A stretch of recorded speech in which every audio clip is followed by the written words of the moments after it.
Kære Tove, i dag er du jubilar. Det er ingen april snart. Du har været med i 25 år under ganske varierende vilkår. Du startede dengang, det var et landsbibliotek. Nu er vi Aabenraa Bibliotekerne. Du kom fra en købmandsforretning og valgte at kaste dig over nye ting. Og det har du virkelig gjort. Jeg vil nu afsløre, hvad 25 år kan medføre.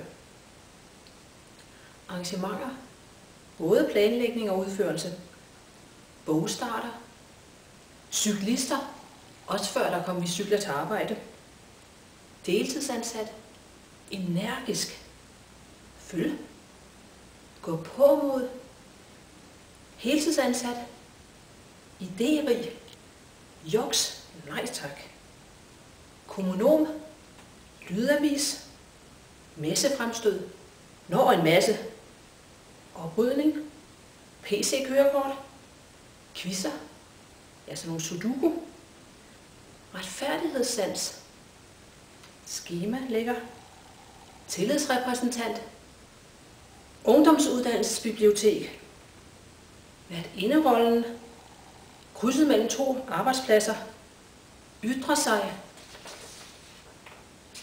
sapper mellem arbejdsopgaver i løbet af en dag, ændringsparat, øst-vest, hjemme-bedst, Aabenraa Bibliotekerne. Kære Tove, hjertelig tillykke med dagen, og tusind tak for din indsats fremover. Tilbage fra Budapest, tilbage til studiet.